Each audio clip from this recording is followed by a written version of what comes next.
ಏಯ್ ನಿಂತ್ಕೋ. ಹಾ, ನಿನ್ ಮೇಲೆ ಭಾರಿ ಕೋಪ ಇದೆ ನನಗೆ. ಅಕ್ಕ ಯಾಕಷ್ಟು ಕೋಪದಲ್ಲಿದ್ಯಾ? ನಾನೇನ್ ಮಾಡ್ದೆ? ಮತ್ತಿನ್ನೇನು, ಈಗ ತಾನೇ ಈ ಚಲನ್ ಬಂತು. ಓವರ್ ಸ್ಪೀಡ್ ಆಗಿ ವೆಹಿಕಲ್ ನ ರೈಡ್ ಮಾಡಿದ್ಯಾ ಅಂತ 10,000 ಫೈನ್ ಹಾಕಿದ್ದಾರೆ. ಹೋ, ನಿನ್ ಫೋನ್ ಕೊಡು ನೋಡೋಣ, ಚೆಕ್ ಮಾಡ್ತೀನಿ. ತಗೋ. ಅಯ್ಯೋ ಅಕ್ಕ, ಇದು ಫೇಕ್ ಚಲನ್. ಫೇಕ್ ಚಲನ? ಮತ್ತೆ ವೆಹಿಕಲ್ ನಂಬರ್ಸ್ ಎಲ್ಲ ಕರೆಕ್ಟ್ ಆಗೇ ಇದೆ ಅಲ್ವಾ? ನಿಮ್ಗೊಂದ್ ವಿಷಯ ಗೊತ್ತಾ? ನಮ್ ಸೊಸೈಟಿಲಿ ಈ ತರ ಸ್ಕ್ಯಾಮ್ ಗಳು ತುಂಬಾ ನಡೀತಾ ಇದೆ. ನಿನ್ ವೆಹಿಕಲ್ ನಂಬರ್ ನ ಹಾಕಿ ಆ ಲಿಂಕ್ ನಿನ್ನ ಕಳಿಸ್ತಾರೆ. ಆ ಲಿಂಕ್ ನ ನೀನ್ ಕ್ಲಿಕ್ ಮಾಡಿದ ತಕ್ಷಣ ಒರಿಜಿನಲ್ ವೆಬ್ಸೈಟ್ ಯಾವ ರೀತಿ ಇರುತ್ತೋ ಅದೇ ರೀತಿ ಫೇಕ್ ವೆಬ್ಸೈಟ್ ಕೂಡ ಕಾಣುತ್ತೆ.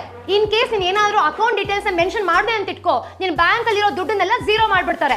ನೆಕ್ಸ್ಟ್ ಟೈಮ್ ಏನಾದ್ರೂ ಈ ತರ ಈ ಚಲನ್ ಮೆಸೇಜ್ ಬಂತು ಅಂತಂದ್ರೆ e-chalan.parivahan.government.in ಈ ಅಫಿಷಿಯಲ್ ವೆಬ್ಸೈಟ್ ಗೆ ಹೋಗಿ ಚೆಕ್ ಮಾಡಿ. ಹೌದೇನೆ, ಎಂತ ಕಾಲ ಬಂತಪ್ಪ, ಎಲ್ಲೆಲ್ಲೂ ಮೋಸನೆ. ನನ್ ಮೊಬೈಲ್ಗೆ ಮತ್ತೆ ನಂಬರ್ಗೆ ಲಾಕರ್ ತಗೊಂಡು ಲಾಕ್ ಮಾಡ್ಬಿಡ್ಬೇಕು.